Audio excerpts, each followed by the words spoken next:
Oke, pelan-pelan sekarang kita lihat satu persatu argumennya Al-Kindi. Bukti adanya Tuhan, kalau ini umum, namanya kausalitas.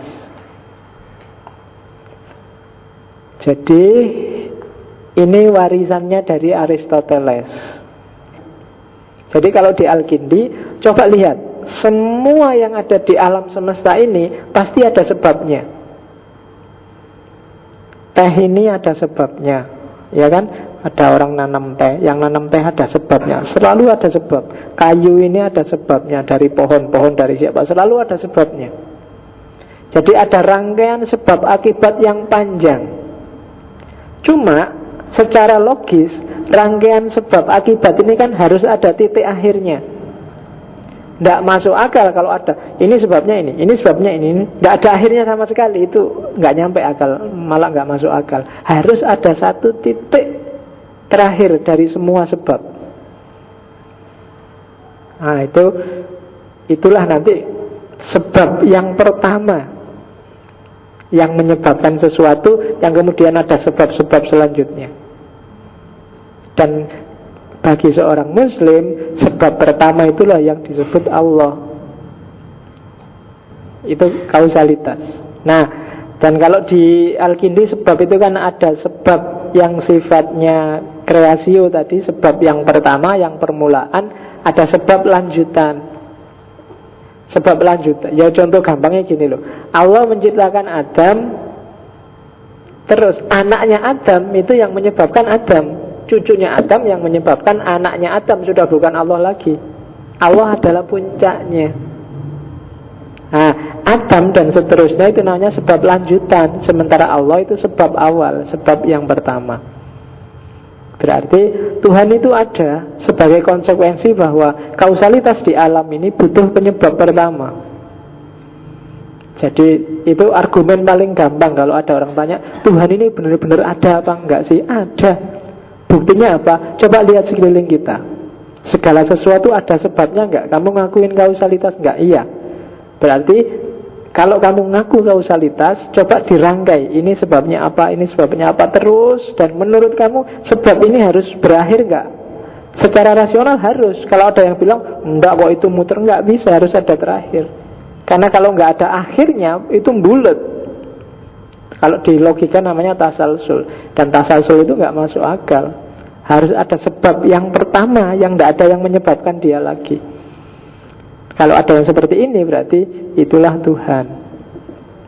Nah itu argumennya Al-Kindi. Argumen yang kedua adalah alam ini ternyata baru. Alam ini tidak abadi kok. Dia diciptakan. Ada fase di mana dia nggak ada terus dia ada. Dan Al-Kindi pakai teori aritmatika karena dia ahli matematika yang nggak bilang tadi. Jadi teori aritmatika, teori bilangan. Bilangan itu kan ada akhirnya. Meskipun akalmu nggak nyampe. Nggak nyampe itu maksudnya, coba kamu tak tanya, bilangan paling besar itu berapa? Ayo, jumlah paling besar wis ngono wae, piro? Ada akhirnya enggak tapi? Ada. Berapa akhirnya itu? Yang paling tinggi, yang paling banyak. Enggak nyampe ya. Itu namanya batas akal. Salah satu contoh. Saya punya banyak contoh tentang betapa akal itu banyak tidak berdaya. Termasuk di sini dalam hal bilangan. Kamu yakin benar bahwa ada kok batasnya angka itu, batasnya jumlah, batasnya bilangan, tapi akalmu enggak nyampe menjangkau batas itu. Itu kalau di SQ, spiritual quotient, disebut God spot. Di situ ada titik jatahnya Tuhan. Akalmu nggak nyampe. Oke, jadi bilangan itu kan ada akhirnya. Cuma secara sederhana kalau pakai teori aritmatika, ya akhirnya jumlah itu ya sesuai dengan terbatasnya sesuatu. Kalau di situ disebut benda. Sesuai dengan banyaknya sesuatu di dunia ini. Jadi ternyata benda itu terbatas, Dan itu sesuai dengan banyaknya sesuatu. Banyaknya sesuatu itu kan terbatas juga. Kita yakin bahwa benda di alam semesta itu bisa dihitung, ada batasnya. Kalau benda itu bisa dihitung, ada batasnya, berarti ruang juga ada batasnya.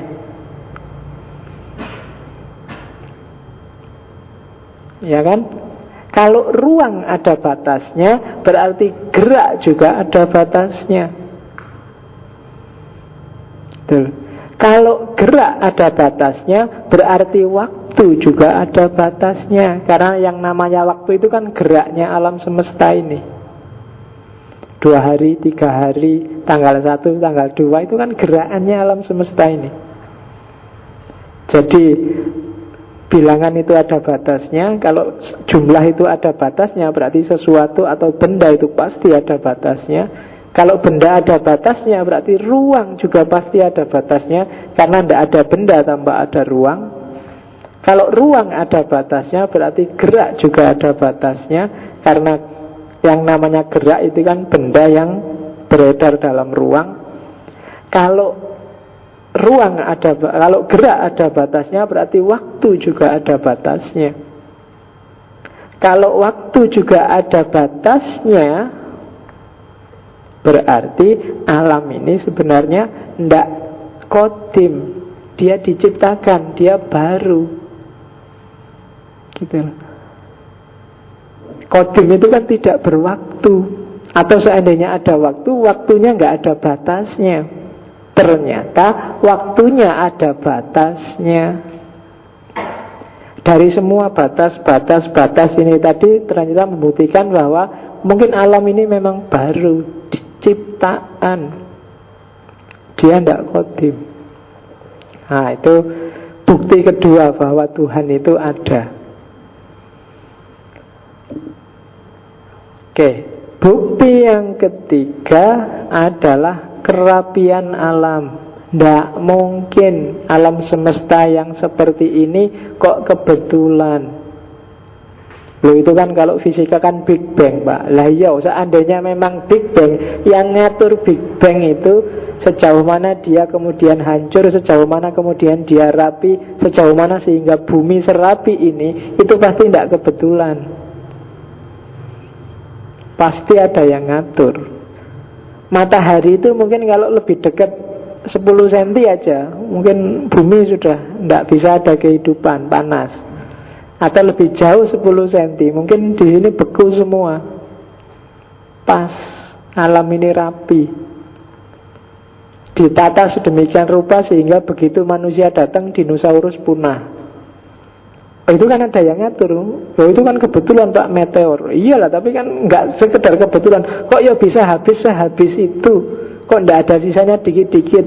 Yang disisain cuma binatang kecil-kecil, bangsane ikan-ikan purba yang masih ada. Tapi yang besar-besar kelasnya T-Rex, apa kelasnya kok nggak ada? Kalau ada, betapa sengsaranya manusia. Pasti itu ada yang ngatur. Nggak mungkin cuma kebetulan. Dan itu kamu bisa nyari 1001 contoh yang menunjukkan bahwa tidak mungkin ini kebetulan. Pasti ada yang ngatur. Berarti jangan takut, Tuhan itu ada. Jangan khawatir. Oke. Tentang jiwa, ya kalau jiwa biasa, kalau dia bilang jiwa itu sederhana, basitoh, mulia, sempurna. Dia sumbernya adalah dari Tuhan. Analoginya seperti cahaya yang sumbernya dari matahari. Jiwa itu sifatnya murni. Kalau kamu kasih kesempatan, dia bisa mengendalikan nafsu, bisa mengendalikan hasrat-hasrat duniawi yang merusak. Hanya saja manusia jarang ngasih kesempatan rohnya yang pancaran dari Tuhan itu untuk ngatur. Biasanya yang banyak ngatur kamu itu nafsu, hasrat, keinginan-keinginan duniawi. Sebenarnya dia bisa ngatur jiwa. Jiwa itu kekal karena memang sumbernya adalah substansi Tuhan. Pada akhirnya jiwa pasti bersatu dengan Tuhan. Jiwamu itu sebenarnya hari ini kalau katanya Al-Kindi tersiksa. Dia mendapatkan kesenangan yang tidak maksimal, dia juga mendapatkan pengetahuan yang tidak maksimal, dia juga mendapatkan segalanya serba tidak maksimal. Banyak sekali yang membatasi dia. Nanti dia akan ketemu puncak kalau sudah meninggal dan bersatu dengan Tuhan. Kalau bahasanya Al-Kindi namanya bersatu dengan alamul haq atau alamul akal. Jadi sebenarnya jiwamu hari ini sedang terpenjara oleh tubuhmu, terpenjara oleh nafsumu, terpenjara oleh hasrat duniawimu. Dia sedih luar biasa karena tidak bisa maksimal.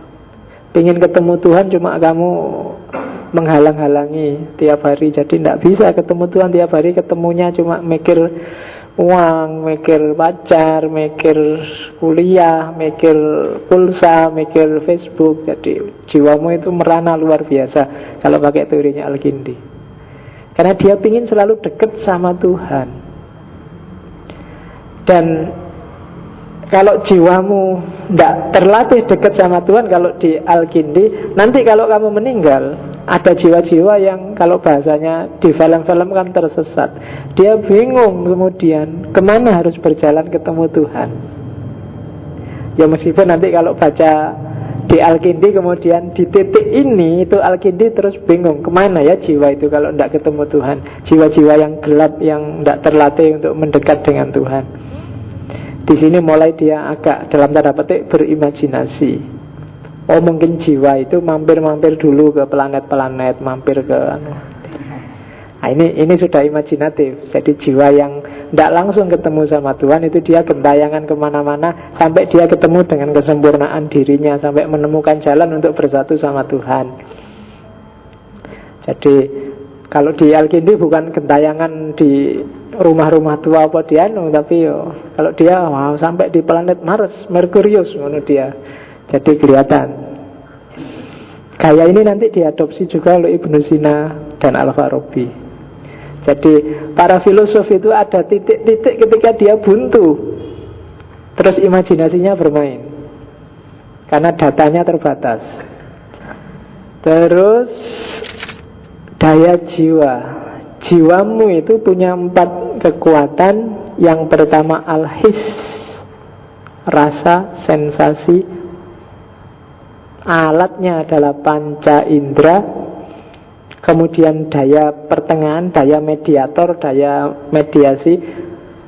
Tidak utama tapi dia jadi jembatan, yaitu al-hifz, hafalan, hasrat, gairah, kemarahan, makan, tumbuh, imajinasi. Disebut daya pertengahan karena daya ini sebenarnya orang sering menyebutnya daya hidup. Disebut manusia atau tidak manusia tergantung itu.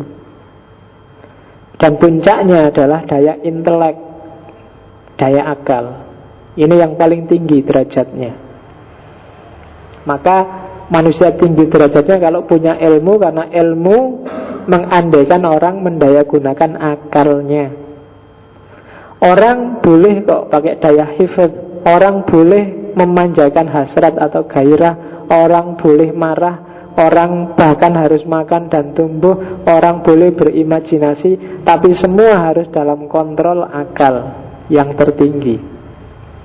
Karena itu bekal paling tinggi yang diberikan oleh Allah pada manusia. Tak perlu tak jelasin satu-satu, kamu pasti sudah paham karena ini agak sederhana. Nah ini yang agak rumit. Akal yang tadi kan jiwa punya 4 daya, yang terakhir 3 daya, yang terakhir akal. Dan akal itu punya 4 tingkatan. Ini nanti teori akal ini ada di hampir semua filosof muslim. Yang pertama adalah al-akal bil fi'li daiman. Yang kedua adalah al-akal bil quwwah. Yang ketiga al-akal bil malakah. Dan yang keempat al-akal al-zahir. Tiga-tiganya bisa kamu pahami sederhana. Yang harus dipahami agak panjang yang pertama. Jadi al-akal bil fi'li daiman. Jadi ini akal tapi bukan akalmu loh ya. Ini kalau di Al-Farabi besok namanya akal mustafad. Jadi ada semacam daya intelek puncak di luar akalmu ini. Kalau di Plato itu semacam ada di dunia idea. Daya inilah yang memancar ke dalam otaknya manusia, yang bikin kamu bisa mikir. Kayak apa ya? Kayak misalnya listrik yang ada di masjid ini, puncaknya kan adalah mana meterannya. Ada meteran yang di luar itu, itulah al-aql bil fi'li daiman. Dia harus hidup terus dan dia memancarkan dayanya ke lampu-lampu kecil-kecil yang ada di masjid ini. Dan lampu kecil-kecil ini akalmu. Jadi ada akal puncak yang ini sumbernya langsung dari Allah, isinya dia selalu aktif untuk menyinari akalnya manusia. Jadi isinya pengetahuan-pengetahuan ideal, isinya rasionalitas-rasionalitas puncak. Kalau di Al-Farabi besok di emanasi ini disebut akal ke-10. Limpahan-limpahannya Tuhan sampai terakhir akal 10. Yang akal ini nanti memancar ke akal-akalnya manusia. Sehingga dalam diri lampu kecil-kecil itu ada daya listriknya. Maka kamu harus berusaha terus untuk mengakses al-aqlu bil fi'li daiman ini. Akal mustafad ini harus kamu akses terus biar akalmu hidup, biar dapat pengetahuan yang bermanfaat. Kalau yang kedua namanya akal potensial. Jadi tadi kan ini ada transmisinya, sumbernya di sana. Tapi untuk bisa menangkap sinyal dalam dirimu kan harus ada potensi untuk bisa hidup. Itu namanya al-aqlu bil quwwah, potensi akal, potensi untuk menangkap pengetahuan, potensi untuk menangkap dari sumber yang puncak tadi. Itu namanya al-aql bil quwwah, masih potensi. Begitu dikasih transmisi, begitu kamu mencoba mikir, maka dia naik ke level namanya akal bakat, al-aql bil malakah.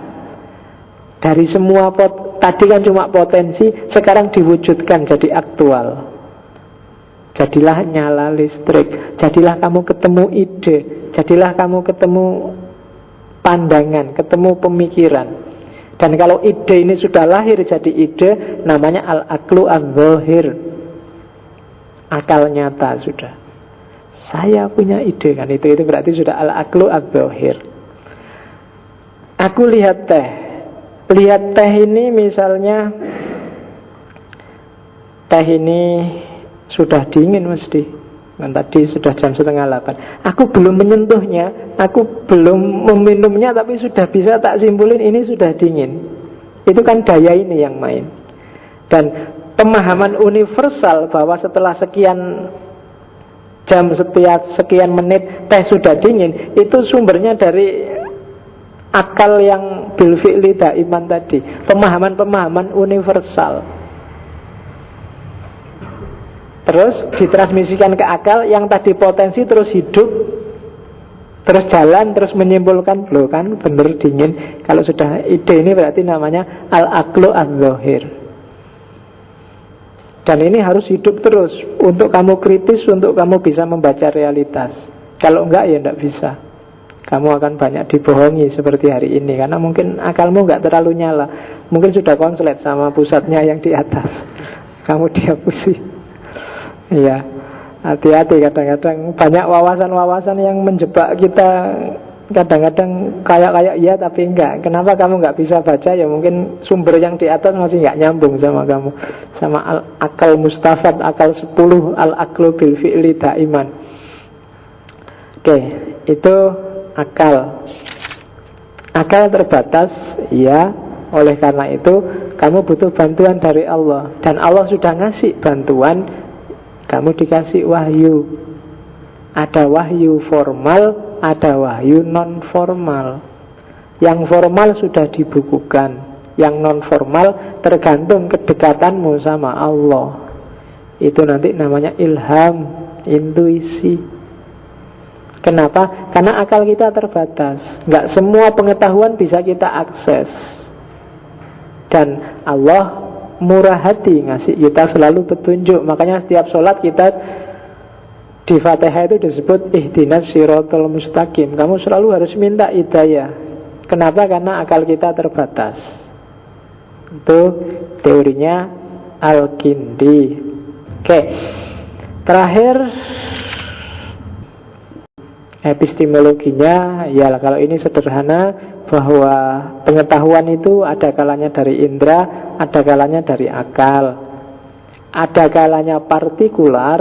Kalau partikular yang menangkap indera, universal yang menangkap akal. Universal itu yang pakai relasi-relasi logika. Gitu loh. Nanti malam mesti dingin ini. Ya biasa malam. Kalau besok siang mesti panas. Oh iya siang. Itu kan pengetahuan-pengetahuan universal. Pemahamannya pakai akal. Oke. Dan kalau di Al-Kindi, pengetahuan dari akal itu derajatnya lebih tinggi dan lebih bisa disandari.